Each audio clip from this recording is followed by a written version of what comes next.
உலகெங்கிலும் இருக்கும் ஓஎஸ் பக்தி நேயர்கள் அனைவருக்கும் வணக்கம். நான் உங்கள் ராம்ஜி. ஓஎஸ் பக்தி நேயர்களுக்கு நான் ரொம்ப புதுசு. எப்பயுமே இந்த புதுசாக வர்றவங்கள எப்போ பார்த்தாலும் ரேக்கிங் சார். என்ன டெய்லி ஒரு புது புது சேனலில் போகிறேன், போகிற இடமெல்லாம் ரேக்கிங் பண்ணுறாங்க. ஏதாவது கமெண்டில் ஏதாவது போடுறாங்க. ஆனால் ஒரு தடவை நம்ம ஷோ பார்த்ததுக்கப்புறம் திரும்ப மீண்டும் நம்ம ஷோ தான் வேணும்னு கேட்குறாங்க. அவ்வகையில் நாம் தொடர்ந்து பணியாற்ற போகிறோம் இந்த சேனலில். இன்று புத்தாண்டு 2025 நியூ இயர் நமக்கு என்ன கொண்டு வந்து தரப்போகிறது? மலர் செண்டுகளை பரிசாக்கப் போகிறதா, அல்லது பணமழை கொட்டப் போகிறதா? யாரெல்லாம் கார் வாங்க போகிறீங்க, யாரெல்லாம் வீடு வாங்க போகிறீங்க? சார் நான் ரொம்ப நாளாக ட்ரை பண்ணுறேன் சார், எனக்கு கல்யாணம் மட்டும் நடக்க மாட்டேங்குது. ரொம்ப நாளாக ட்ரை பண்ணுறேன், எனக்கு குழந்தை மட்டும் கிடைக்கவே மாட்டேங்குது. கடவுள் எனக்கு எல்லாம் கொடுத்துருக்கான் சார், எனக்கு இந்த நோய் மட்டும் தீராத நோயாக இருக்குது sir. Sir what ever maybe the cause, what ever maybe the cause, அந்த பிரச்சனைகள் எல்லாம் உடனே சரியாகும், கவலைப்பட வேண்டாம். அவ்வகையில் 2022 3 பெயர்ச்சிகளை உள்ளடக்கி இருக்கிறது இந்த வருடம். குரு பெயர்ச்சி, சனி பெயர்ச்சி, ராகு கேது பெயர்ச்சி என 3 பெயர்ச்சிகள் இவ்வருடம். ஸோ அதில் இந்த மார்ச் மாதம் சனி பெயர்ச்சி நடக்கிறது, மே மாதம் ராகு கேது பெயர்ச்சியும் குரு பெயர்ச்சியும் நடக்கிறது. இந்த பெயர்ச்சிகள் என்னெல்லாம் தரப்போம்? ஸோ மிக்சடாக பொதுவாகவே 2025 ரொம்ப சூப்பராக இருக்குன்னு சொல்லலாம். காரணம் என்னென்னா, ஒரு மனிதனுக்கு ஒன்று இந்த பயிற்சியில் நமக்கு நல்லா இல்லைனாலும் இன்னொரு கிரகம் பயிற்சி ஆகும்போது அதில் நமக்கு பலன்களை தரக்கூடியதாக இருக்கும். ஒன்று சனி கொடுக்க போகிறார், இல்லை குரு கொடுக்க போகிறார், இல்லை ராகு கேது கொடுக்க போகிறார். எல்லாம் நமக்கு அப்பாக்கள் தானே, எல்லாமே நம்ம ஒரு தெய்வங்கள் தானே. இந்த தெய்வம் தரலன்னா அந்த தெய்வம், ஏதோ ஒரு தெய்வம் நமக்கு வேலை ஆனால் போதும். ஸோ அவ்வகையில் ஒவ்வொரு ராசிக்குமான பலன்களை நாம் விரிவாக பார்க்கவிருக்கிறோம். இதில் நம்ம என்ன சொல்கிறோமோ அதை நீங்கள் செஞ்சீங்கன்னா போதும், உங்கள் வாழ்க்கை ரொம்ப சூப்பராக இருக்கும். இந்த புத்தாண்டிலே பல புதிய விஷயங்களை நீங்கள் படைக்கப் போகிறீர்கள். அவ்வகையில் ஒவ்வொரு ராசியாக பார்ப்போம். மீன ராசிக்காரர்களுக்கான புத்தாண்டு பலன்கள். ராசியிலேயே சனி பகவான் இருக்கிறார். 3, 7, 10 பார்க்கிறார். சனி கொடுத்தால் எவர் தடுப்பார்? இந்த டயலாக் கேட்கும் போதெல்லாம் உங்களுக்கு ஞாபகம் வரணும். சனி கொடுத்தா தடுக்கிறதுக்கு ஆளே கிடையாது. சனி கொடுத்தால் எவர் தடுப்பார்? சனி 3, 7, 10 பார்க்கறதுனால பெரும் புகழ் உண்டாகும்.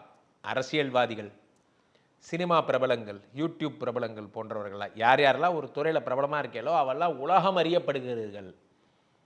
உலகத்தில் எல்லாருக்கும் உங்களுக்கு தெரியும், உங்களுக்கு தெரியாத ஆளே கிடையாது. அப்படி அந்தளவுக்கு நீங்கள் பெரிய ஃபேமஸ் ஆகி ரீச் ஆகிடுவீங்க. 1 10 10 யார்? குரு பகவான். 10 குரு பகவான் 4ஆம் வீடாகப்பட்ட புதனுடைய வீட்டிலே கேந்திர பலம் பெறுகிறார், 4ஆம் இடத்தை பெறுகிறார். 10 4ஆம் வீட்டில் இருக்கும்போது என்ன ஆகும் அப்படின்னு பார்த்தீங்கன்னா, உங்களுக்கு தொழில்காரகன் கேந்திர பலம் பெறுவதால் மிகப்பெரிய ஒரு முன்னேற்றம், முயற்சி உங்களுக்கு. அந்த கேந்திர பலம்ங்கிறது என்னென்னா, தொழிலில் தன்னிகரற்ற தன்மை. நான் தான் இந்த தொழிலில், நான் தான்டா கிங்கு அப்படிங்கிற மாதிரி. நான் வச்சது தான் ஜெயிலர் படத்தை ஹுக்கும், டைகருக்கா ஹுக்கும் எல்லாம் அவங்களுக்கு வரும். அப்போ இந்த தொழில் ஸ்தானத்தில் நான் தான்டா கிங்கு, நான் இங்கே வச்சது தான் சட்டம், இந்த ரூல்ஸை நான் எப்போ வேணால் மாற்றி எழுதுவேன் அப்படிங்கிற மாதிரி ஒரு தன்னிகரற்ற தனித்தன்மை. சார் ஒரு தொழில் வச்சுருக்கேன் சார், அந்த தொழிலில் நான் தான் பெரிய ஆள் ஆகணும்னு ஆசைப்பட்றேன். நிச்சயம் நீங்கள் தான் பெரிய ஆள். சார் ஒரு தோசை கடை வச்சுருக்கேன் சார், ஞாபகம் இருக்கா இல்லையா? அந்த வாட்ஸ்அப் ஸ்டேட்டஸில் நான் அடிக்கடி பார்ப்பீங்க நீங்கள். அப்போ அரவிந்த் சாமி வாட்ஸ்அப் ஸ்டேட்டஸ், இதுக்கு ஏன் இருட்டு கடைன்னு பேர் வச்சாங்க தெரியுமா? அவன் தன்னை நம்பி வச்சுருக்கான் அப்படிங்கிற மாதிரி. ஸோ உங்களை நம்பி நீங்கள் செய்த தொழில் நீங்கள் மிகப்பெரிய ஆளாக போகிறீங்க. மீனராசிக்காரர்கள் யாரெல்லாம் தன்னை நம்புகிறார்களோ அவர்களெல்லாம், சார் அப்போ நாங்களாம் என்ன பக்கத்து வீட்டுக்காரனை நம்புகிறோம், நாங்களும் எங்கே தான் நம்புகிறோம் மற்ற ராசிக்காரங்க சொல்லுவீங்க. ஆனால் நான் சொல்கிறது எப்படின்னா, சார் தொழிலுக்கும் ஜாபுக்கும் நிறைய வித்தியாசம் இருக்குது. ஒரு ஜாபுக்கு போகிறவங்களுக்கு ஒரு ஜாபில் மேனேஜர் பாராட்டுறதே ஒரு மிகப்பெரிய விஷயம். ஒரு மேன் ஆஃப் தி மந்த் கொடுத்துட்டாங்க, ஓகே சந்தோஷம், அது மிகப்பெரிய விஷயமா நீங்கள் கருதப்படுறீங்க, அது ஒரு மாயை. ஆனால் உண்மையில் என்னென்னா, நீங்கள் உங்கள் திறமையை நம்பி பணிபுரிகிறீர்களே, நீங்கள் எவ்வளோக்கு நீங்கள் என்ன உங்களால் முடிஞ்ச அவுட்புட்டை இந்த உலகத்திற்கு காட்டுகிறீர்கள், எதெல்லாம் பிஸ்னஸ் பண்ணுறீங்களோ இவர்களெல்லாம் மிகப்பெரிய அங்கீகாரத்தை டக்கு டக்கு டக்கு டக்குன்னு மேலே போகிறது பிஸ்னஸில் மட்டும்தான் முடியும். அப்படி டக்கு டக்குன்னு நீங்கள் மேலே போவீங்க, சரியா? இந்த தூரத்தை அவங்க கடந்து வரதுக்கு 15-20 வருஷம் ஆகும். அதுக்குள்ளே நீங்கள் எங்கேயோ போயிருப்பீங்க, தொட முடியாத தூரத்துக்கு போயிருப்பீங்க. அதுதான் வந்து பிஸ்னஸ் உடைய அம்சம். இந்த மீனராசிக்காரர்களுக்கு யாரெல்லாம் தொழில் பண்ணுறீங்களோ, நான் வந்து ஒர்க்கிங் பண்ணுறவங்கள நான் கிண்டல் பண்ணல. ஒர்க் பண்ணுறவங்க ஒர்க் பண்ணிக்கிட்டே சைடில் அவங்களுடைய மனைவியோ அல்லது தங்கச்சியோ குடும்பத்தாரோ யாராவது பண்ணுற மாதிரி ஒரு சின்ன அப்பளம் பிஸ்னஸ், ஒரு சின்னதாக ஏதாவது ஒரு சின்னதாக ஒரு பேப்பர் பைண்டிங் பண்ணுறது, ஓய்வு நேரங்களை பயனுள்ளதாக்குங்க, ப்ராஃபிட்டபிலிட்டியாக மாற்றுங்க. நம்ம அவ்வளோ பெரிய பிஸிலாம் ஒன்றும் கிடையாது. நம்ம பிஸி நம்மளே நினச்சிக்கிறோம். இது ஒரு மாயை. நம்ம கம்பெனியில் போடுற எஃபர்ட்டை 100ல் ஒரு 20% உங்கள் பர்சனல் லைஃப்பில் போட்டிங்கன்னா நீங்கள் பெரிய ஆள் சார். நீங்கள் மிகப்பெரிய ஆள். உங்கள் கம்பெனியில் நீங்கள் என்ன எஃபர்ட் போட்டிங்களோ அதை 20% உங்களுடைய தொழிலுக்கு போடுங்களேன் சார். ஒரு நாளைக்கு இவ்வளோ பேரை நீங்கள் ஹேண்டில் பண்ணுறீங்க, அப்போது உங்களால் மேன் பவர் ஹேண்ட்லிங் உங்களுக்கு தெரியுது. இவ்வளோ கிளைண்ட்டை பேசுகிறீங்க, அப்போது கஸ்டமர் ஹேண்ட்லிங் உங்களுக்கு தெரியுது இல்லையா? ஒரு நாளைக்கு இவ்வளோ பெரிய ஆளாக இருக்கீங்க, ஆனால் நீங்கள் ஏன் வந்து அதை உங்களுடைய ஓன் முயற்சிகளுக்கு பண்ண மாட்டேங்கிறீங்க? அங்கே தான் அதான் போதை. அந்த டைம் ஆனால் கரெக்டாக நம்ம வேலைக்கு போகணும், வீட்டுக்கு வந்துடணுங்கிற ஒரு யூனிஃபார்மிட்டியை உருவாக்கி வச்சிட்டிங்க. நீங்களே ஒரு கூண்டுக்குள்ளே போட்டு அடைச்சிக்கிறீங்க. நீங்கள் நினச்சா மிகப்பெரிய ஆள், உங்களால் முடியும்.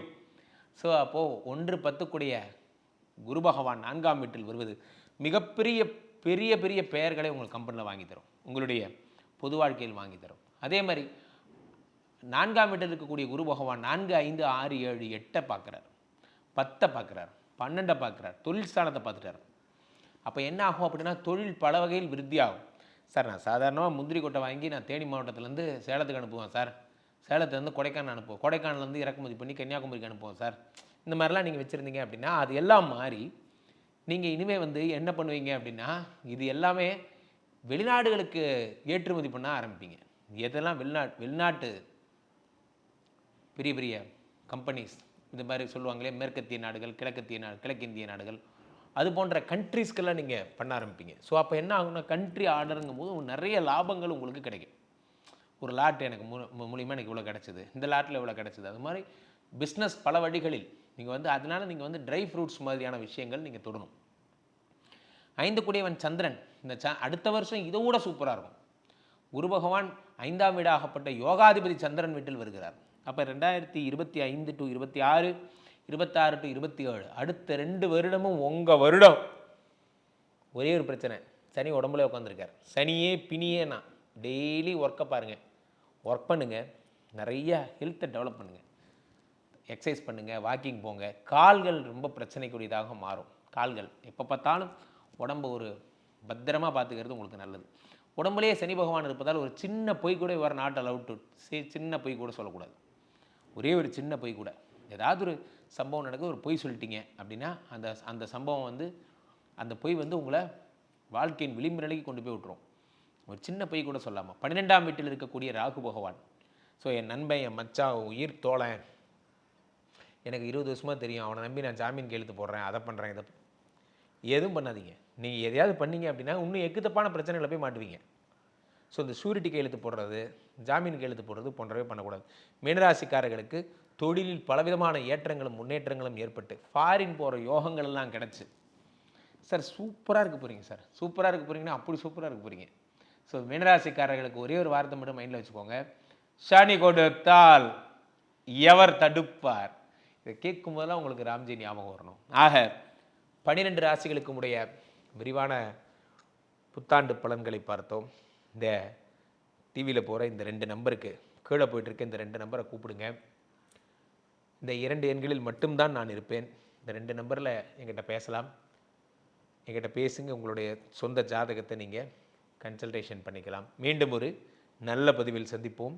அனைவருக்கும் இனிய ஆங்கில புத்தாண்டு நல்வாழ்த்துக்கள். Happy new year. நன்றி, வணக்கம். இந்த நிகழ்ச்சியை பற்றிய உங்கள் கருத்துக்களை கீழிருக்கும் தொலைபேசி எண் மற்றும் மின்னஞ்சலில் தெரிவிக்கலாம்.